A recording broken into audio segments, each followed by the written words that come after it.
Welcome back to the Cozy Cottage Homestead. Today we're going to be making that wonderful Goldenrod Salve. And I have to say, this is one of those things that takes a little bit of experimenting. We all do it a little bit different. So I'm going to share with you some of the health benefits first.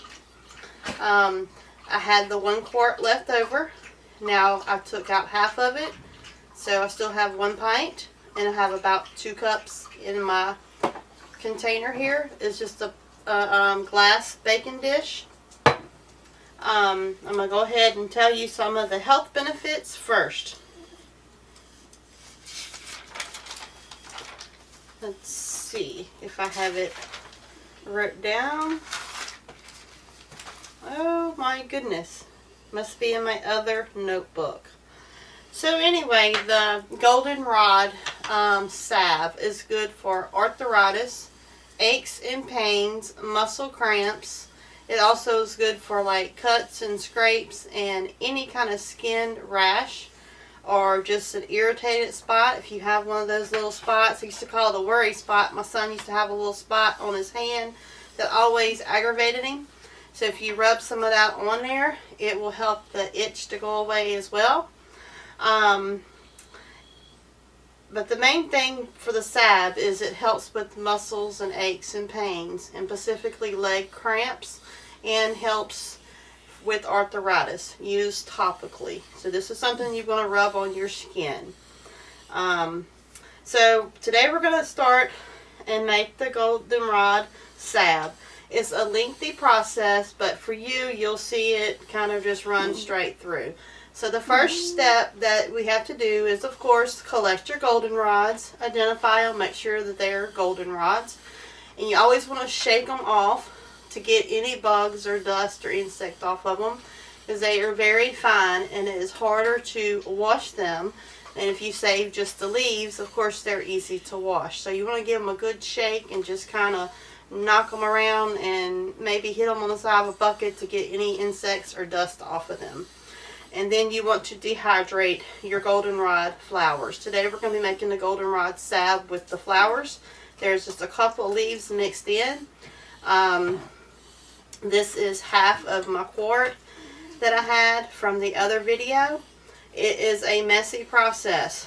So some people use vegetable glycerin. From all of my reference books, it is best to use a very, very good quality of extra virgin olive oil. So I did go ahead, wasn't as frugal, but I went with the best that I could find. It was quite expensive, but I'll also use it for other things too. So wanted it to be right and as potent and good as it could possibly be. The process that I'm going to do is going to be where you use the oven at the lowest possible temperature. Ideally, you want to be around 150 to 160 or 170. My oven only goes down to 175. So I'm going to put the oil in here with the herbs, and then I will place it in the oven, in the middle of the oven by itself at the lowest temperature.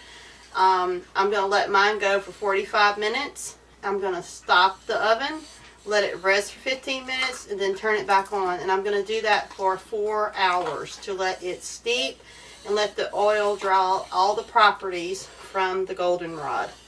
So all I'm going to do is the first step, and then for y'all, I'll be right back. So I have the dried herbs in here, and I'm going to go ahead and measure instead of just dumping it in there because I don't want to use more. And of course my oven's temperature. I don't want to just use excessively a lot because I don't want to make a whole lot. The goldenrod salve really lasts a long time. And oil will go rancid after a while. And if your herbs weren't completely dry, you could get some moisture in there. So don't really want to make a whole lot of this because I don't want to just waste it.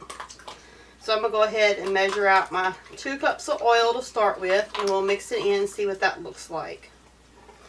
And I can see what that looks like with the 2 cups. And I'm probably going to add 1 more cup just so that I make sure all the herbs are submerged. All of the herbs are submerged in the oil. I'm going to go with 1 more cup, so that makes 3 cups.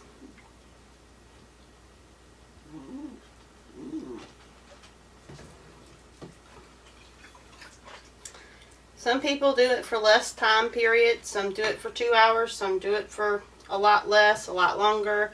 Just depends on your oven, and you'll start smelling the herbs. You'll know that it's completely extracted. It has like almost like a little honeysuckle scent, like a mild sweet scent.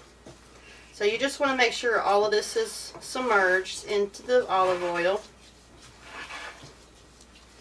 And basically we're just going to put it in the oven and let it steep, and it's going to draw out all the properties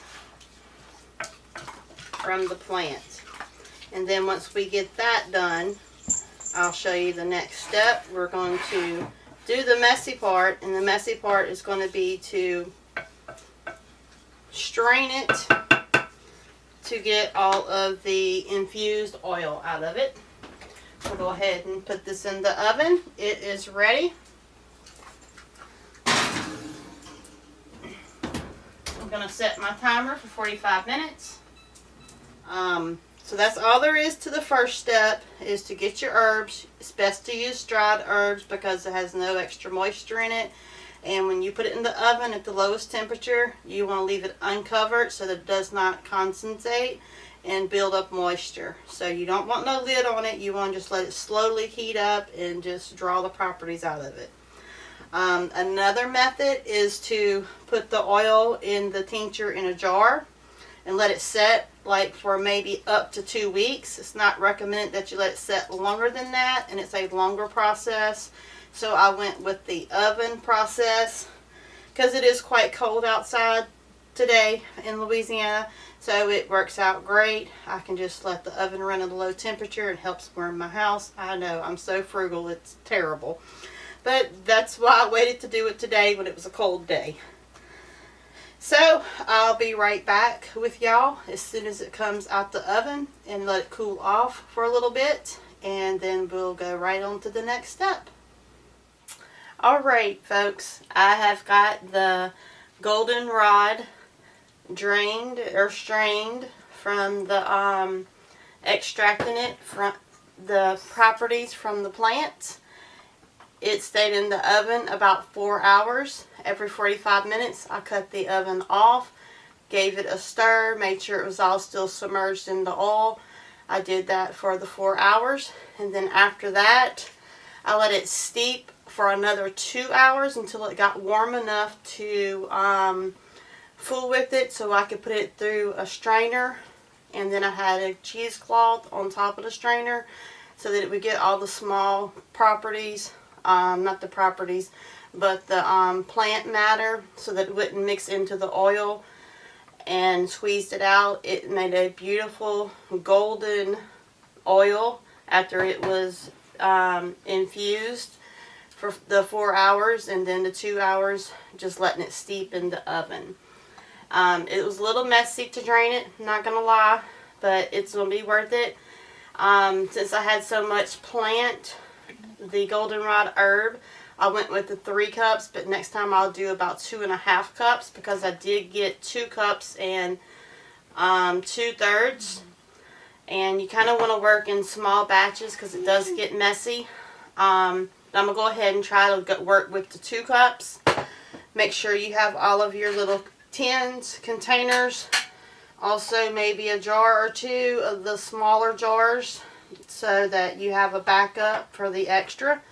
I was aiming for the larger tins, but they only had a couple, so that I got what they had.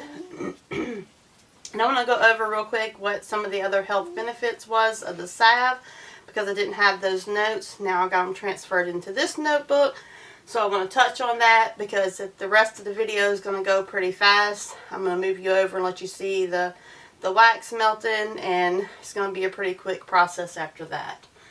So it also treats arthritis, reduces inflammation and pain, because if you relieve the inflammation, then usually the pain goes away. treats minor burns, scrapes, skin rashes, other problems such as eczema, relieving painful, soreness, stiffness, muscles, aches and pains, pulled muscles, sprains in your wrists and maybe your ankles. It promotes anti-aging, which is great for a moisturizer. Maybe if you have dry knees and elbows, cracked heels, it's going to help to heal that and bring it back to a youthful, more youthful looking skin. Muscle spasms, gouts, joint pain, injuries, bruises. So it's a really good salve to have around. It's good for lots of different things. That was some of my other notes that I couldn't find earlier in the video, so I want to make sure I did share that with you so you would know how beneficial this salve is. So I'm going to go ahead and move y'all closer and we're going to make the salve. Okay, so you want to get your double boiler set up and you're going to melt your wax, and the wax is going to be 1 ounce to 1 cup, or approximately 1/4 of a cup of wax to 1 cup of infused oil. I know it's not going to be the best view, but give you a general idea. So we have the first 1 ounce. Go ahead and put it in there, and I'll tell you what kind of beeswax it is in a minute. That's 2, because we have 2 cups. While that's melting, I'll show you what kind of beeswax this is. I'm pretty sure I just got this online. It's organic, no dyes, no coloring, 100% natural. Doesn't really say anything on the back, but that gives you an idea. You can use any kind of beeswax as long as it's pure beeswax and no artificial scents or colors added to it. You don't want anything foreign in your beeswax. You want it to be as organic and 100% natural as you possibly can find. And we're also going to add 1/2 a teaspoon of vitamin E oil. You can extract it from the capsules, or you can just buy it in liquid form already. Just make sure it is 100% vitamin E oil. Vitamin E oil is not just for adding a great supplement that's good for your skin, such as a moisturizer. It actually helps to preserve your salve so that it lasts longer. So it's a double benefit there. You get the moisture from the vitamin E, but it also helps to preserve your salve.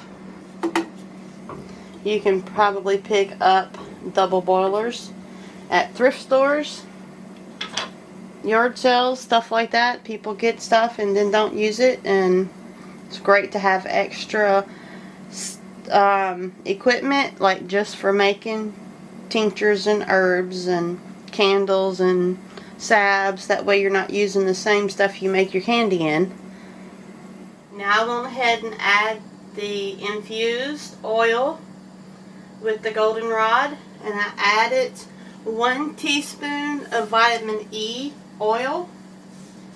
So it's 1/2 teaspoon per cup.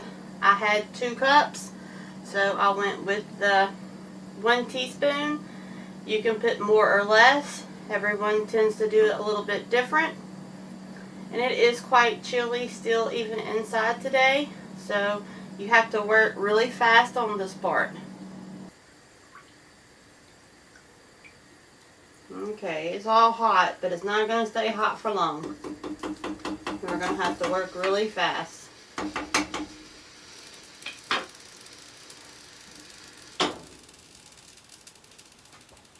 I'm going to try to dry off a little bit of that moisture underneath just to make sure it doesn't fall into my measuring cup. Alright, I'm going to dump it back into my measuring cup just because it's going to make it easier for me to pour it into my tins. And you want to quickly pour it into your tins. It's going to be hot. It's going to set up really quick.